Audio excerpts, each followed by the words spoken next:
নৈতিক স্খলনের অভিযোগে সাতক্ষীরা ৪ আসনের সংসদ সদস্য গাজী নজরুল ইসলামকে দল থেকে বহিষ্কারের পর এবার প্রশ্ন উঠেছে সংসদ সদস্য পদ থাকা না থাকা নিয়েও। এ বিষয়ে আসনটির স্থানীয়দের প্রতিক্রিয়া জানাতে সরাসরি যুক্ত হয়েছেন সহকর্মী মোহাম্মদ বেলাল হোসেন। বেলাল, আজ তো গাজী নজরুল ইসলামের এমপি পদ বাতিলে নির্বাচন কমিশনে চিঠি দিবে জামায়াত, তো তাকে দল থেকে বহিষ্কারের পর স্থানীয়দের প্রতিক্রিয়া কেমন দেখছেন? কালও তো বিভিন্ন বিক্ষোভ সমাবেশ হয়েছে, আজ এলাকায় কোনো কর্মসূচি রয়েছে কিনা জানাবেন বিস্তারিত। সাথী, আপনি যেমনটি বলছিলেন, আসলে গতকাল যে একেবারে আন্দোলন কর্মসূচির পরে কিন্তু বিকালে জামাত তাকে দল থেকে বহিষ্কার করে, এই সিদ্ধান্তকে কিন্তু স্থানীয়রা স্বাগত জানিয়েছে এবং স্থানীয়দের দাবি রয়েছে যে শুধু দল থেকে বহিষ্কার করলে হবে না, তার এমপিশিপও বাতিল করতে হবে। আমরা গতকাল যে দেখেছি শ্যামনগরের মানুষ একেবারে ফুঁসে উঠেছিল এবং সর্বস্তরের মানুষই কিন্তু এই আন্দোলন কর্মসূচিতে অংশ নিয়েছে যে নৈতিক স্খলনের দায়ে অভিযুক্ত কোনো ব্যক্তি আমাদের জনপ্রতিনিধি হিসেবে থাকতে পারবে না। এবং আজকেও কর্মসূচি রয়েছে, আজকে সকাল 11টায় আন্দোলন করবে, এরকম একটা কর্মসূচির কথা আমাদেরকে জানানো হয়েছে। আমরা বর্তমানে রয়েছি শ্যামনগর উপজেলা সদরে, এখানে আমাদের সাথে কয়েকজন স্থানীয় এবং বিশিষ্ট জন রয়েছে, আমরা একটু তাদের সাথে কথা বলতে চাই। আপনি একটু জানাবেন যে আসলে দল থেকে তো গাজী নজরুলকে বহিষ্কার করা হয়েছে, তো আসলে এখন আপনাদের দাবি কি এবং বহিষ্কারের সিদ্ধান্তটাকে আপনারা কি হিসেবে নিচ্ছেন? ধন্যবাদ ডিবিসি টিভিকে।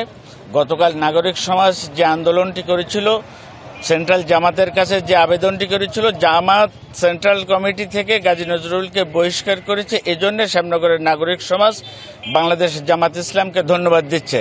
সাথে সাথে বাংলাদেশ সরকারের মাননীয় প্রধানমন্ত্রী সহ প্রশাসনের কাছে এবং জাতীয় সংসদের কাছে একটাই দাবি, এই পদস্খলনজনিত এমপি যিনি শ্যামনগরকে কলঙ্কিত করেছেন, ওনাকে আর এমপি হিসেবে দেখতে চায় না।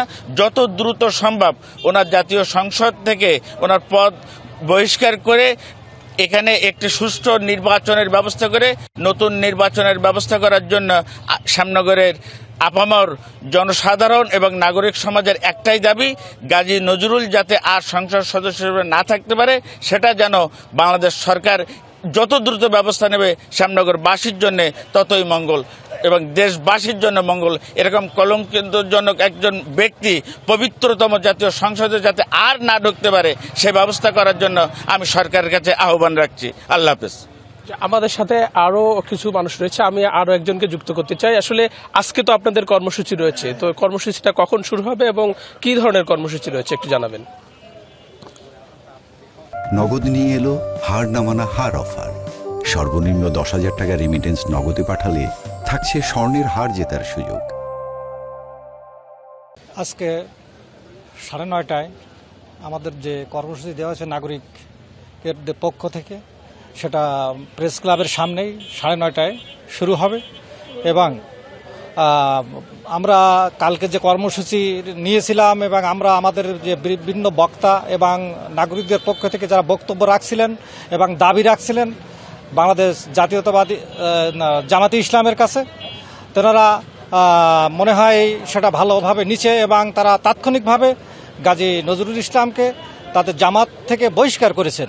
কিন্তু এখন বিভিন্ন জায়গায় যেমন চায়ের দোকানে, বাজারে একটাই আলোচনা হচ্ছে যে তিনি তো অনৈতিক কার্যকলাপ করেছেন, তার জন্য তাকে বহিষ্কার করা হয়েছে।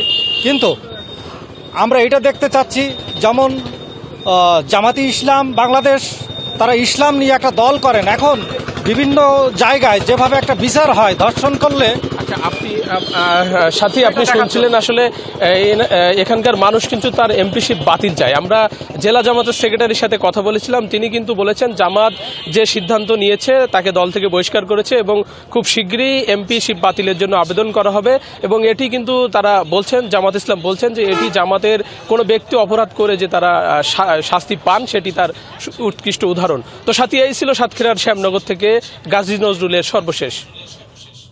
ধন্যবাদ বেলাল।